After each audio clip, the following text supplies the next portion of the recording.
Au sommaire de ce numéro, le genou, en 4 sujets. Le genou vu de l'intérieur, la chirurgie des laxités antérieures, l'étude électromyographique du muscle quadriceps, la rééducation des laxités. Tout de suite, le genou vu de l'intérieur, avec le docteur Krentowski de la Clinique des Sports à Paris, un des pionniers de l'arthroscopie du genou. Donc on va donc réaliser une arthroscopie d'un genou. L'arthroscopie est une technique qui permet de voir à l'intérieur des articulations. En fait, un arthroscope, c'est un télescope pour voir dans les articulations. Alors, donc la voie la plus traditionnelle est la voie antéro-externe.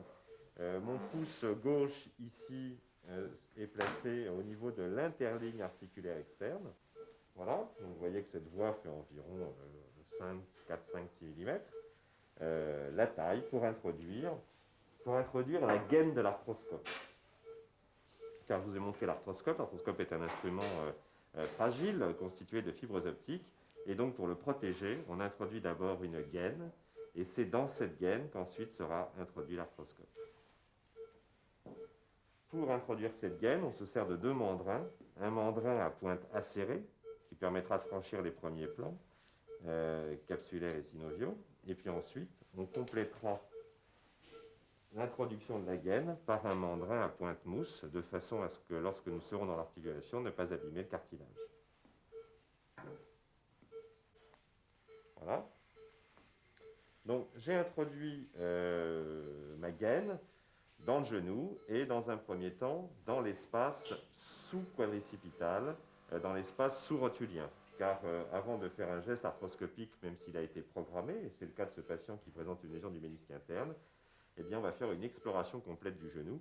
Et cette exploration, pour moi, est méthodique et commence toujours de la même façon. D'abord par l'espace sous-quadricipital, rétro-rotulien, puis le compartiment interne, puis l'échancrure intercondylienne, et enfin le compartiment fémoro-tibial externe. Donc finalement, nous allons faire le tour du genou.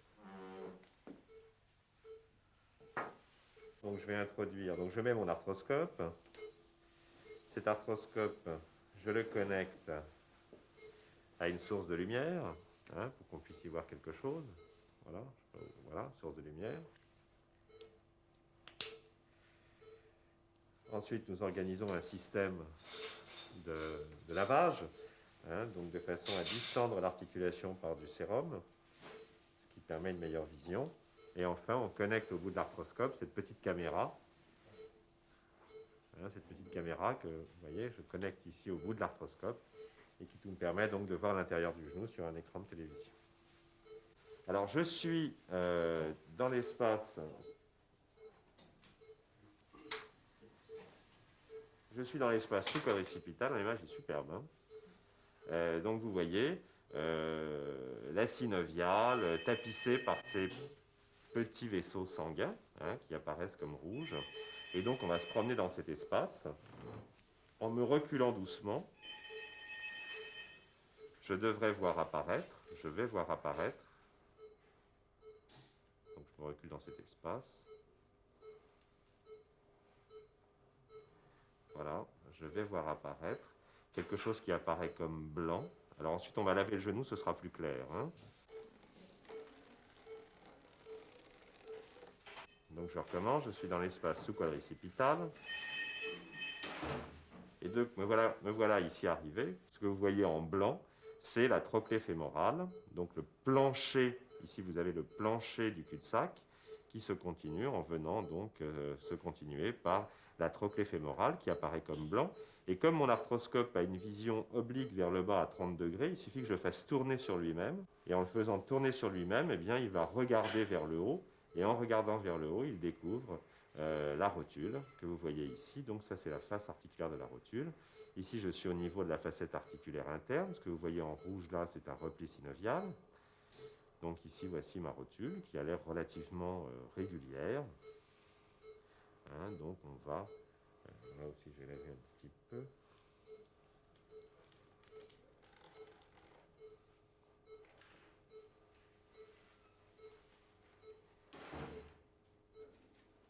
Voilà, donc on va refaire le tour de notre rotule. Donc facette articulaire interne. Voilà, ici je suis à peu près au niveau de la crête. On a un bel espace fémoro-patellaire. Et là, je me dirige vers la facette articulaire externe de la rotule. Donc vous voyez qu'on a exploré, comme ça, toute la facette cachée de la rotule. Ensuite, je vais descendre le long de la rampe condylienne interne. Hein. Donc j'ai ma trochlée, et ma trochlée, si je la suis, eh bien, elle va se poursuivre par la rampe condylienne interne pour arriver dans le compartiment fémoro-tibial interne. Alors, donc nous voilà dans le compartiment fémoro-tibial interne. Donc ce que vous voyez en haut, arrondi, concave, c'est le fémur. En bas, convexe, blanc, c'est le tibia. Et entre les deux, donc un espèce de croissant qui s'appelle le ménisque. Tout en bas de l'écran, ici, je suis au niveau de la partie antérieure de mon ménisque, qui apparaît comme normal. Et vous voyez qu'en allant vers la périphérie, je vois même très bien la jonction ménisco-synoviale qui se caractérise par ce passage du rosé, un petit peu flou là, au blanc, qui est le début du ménisque. Donc on va explorer tout le ménisque, et vous voyez qu'en arrivant vers sa partie moyenne, et surtout vers sa partie postérieure, eh bien, le ménisque est irrégulier, avec même un petit morceau ici, une languette qui s'est déplacée, et qui vient s'interposer entre le condyle et le plateau tibial. Alors ça, c'est le premier rapide tour qui confirme notre diagnostic. On fera ensuite une exploration beaucoup plus précise avec le crochet palpateur. Mais je continue quand même mon tour.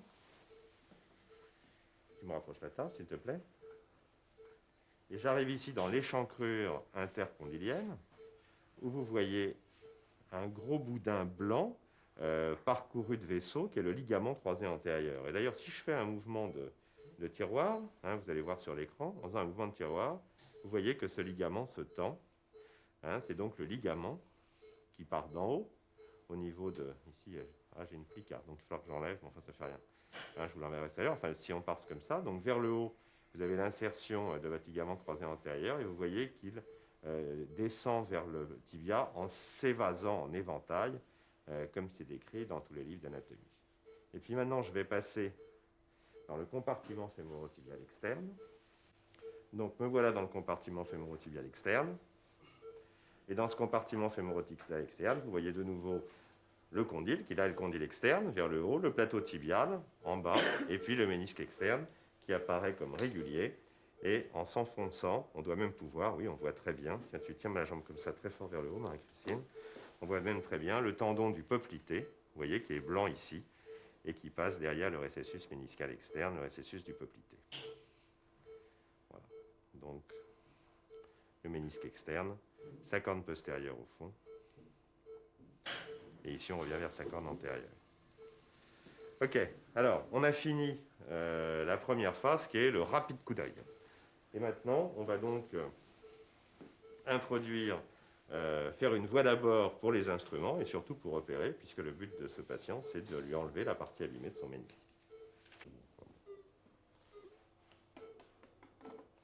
Voilà, alors la voie interne étant réalisée, on peut recommencer, alors on est au niveau du compartiment interne, donc on va recommencer l'exploration, mais là en associant une palpation à la vue. Donc comme je vous le disais tout à l'heure, mon crochet vous montre ici le cartilage du condyle interne, qui est un petit peu mou, dépressible, mais régulier. On peut dire que c'est un aspect normal, vous voyez. Au niveau du tibia, pareil, un cartilage ferme, un petit peu dépressible, mais régulier. Et puis le ménisque, ici, il n'a pas bonne allure. Et d'ailleurs, quand on palpe, vous voyez qu'on arrive à faire sortir la lésion, donc qui est en fait une lésion qui atteint... Si là, mon crochet est au niveau de la partie antérieure, donc ici, j'ai mon segment antérieur, une lésion qui part du segment moyen et qui isole une languette antérieure, qui était repliée, et derrière, une languette postérieure qui va vers l'échancrure intercondylienne. Voilà. Donc la thérapeutique consistera à enlever les 2/3 postérieurs du ménisque en partant donc du segment moyen jusqu'à la corne postérieure. Alors, donc voilà introduit ce qu'on appelle une pince basket. En effet, la méniscectomie se fait suivant 2 gestes essentiels, un geste de déchiquetage-aspiration, et puis, comme on le verra tout à l'heure, éventuellement, on peut enlever un certain nombre de morceaux de ménisque en disséquant au ciseau. En tout cas, la partie postérieure, je vais la déchiqueter.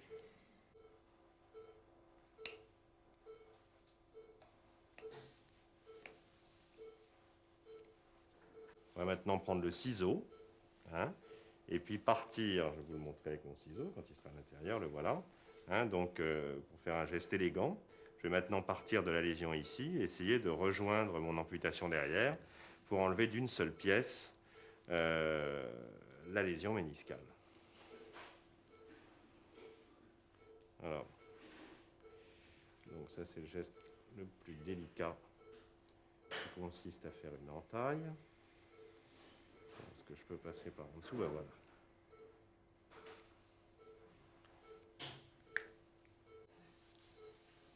Voilà, alors je crois que j'ai disséqué complètement le morceau, et donc on va voir sur l'écran si tout va bien. Oui, ça va aller bien, bien sûr. Donc je me saisis du morceau. C'est bon, et donc voilà. Puis maintenant, nous allons nettoyer à la pince basket, régulariser les morceaux, le bord axial du ménisque restant. Et on va régulariser ce bord axial qui est donc un peu irrégulier en détachant les derniers petits fragments.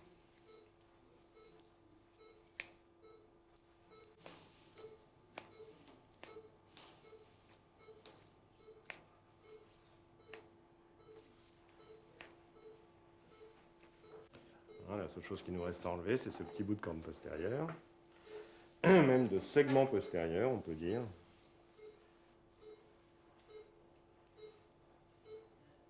Donc j'introduis mon crochet. Hein, donc on fait le bilan de fin d'intervention. Donc on se retrouve dans le compartiment interne avec toujours donc mon condyle inter recouvert d'un cartilage correct, le plateau tibial recouvert d'un cartilage correct, et donc ici mon ménisque avec sa partie antérieure. Et vous voyez qu'à partir d'ici on a commencé la résection et on a fait une amputation des 2/3 postérieurs du ménisque interne. Je me promène le long du mognon du ménisque restant jusqu'à la corne postérieure qui se trouve ici. Et la fin d'intervention consiste à palper le mognon restant pour s'assurer qu'il est parfaitement stable. L'image est très grossie, le côté un petit peu irrégulier n'a aucune importance. Ce qui est important, c'est que plus rien ne bouge dans ce genou, que tout soit parfaitement amarré. Et les pressions que la marche, la course et toute l'activité qu'il reprendra va faire vont remodeler ce bord axial. Et il nous est arrivé, pour d'autres raisons, de retourner faire un bilan arthroscopique quelques années après. Et on trouve finalement un ménisque qui n'a pas un aspect normal parce que beaucoup plus court et amputé, mais quasiment aussi régulier qu'ici, à ce niveau-là, parce qu'il a été remodelé. Alors la fermeture se fait par 2 points, un point sur chaque incision. Les fils sont gardés environ 7 à 8 jours. Donc le patient reste hospitalisé l'après-midi, on le garde jusqu'au lendemain, plus pour qu'il reprenne confiance en lui et qu'il ait sa première séance de rééducation demain au lit. Et il repart en marchant, les consignes de la première semaine, c'est donc une vie quasi normale, bon, un petit peu sédentaire, sans excès, mais la marche est possible en tout cas. Bien voilà, donc l'intervention est terminée. C'était une arthroscopie qui, comme son nom l'indique, est donc une exploration d'une articulation, mais qui permet aussi des gestes chirurgicaux. L'intérêt de cette technique est évident, c'est qu'elle permet de très très bien voir dans une articulation, et même infiniment mieux que quand auparavant il fallait ouvrir largement le genou pour l'explorer.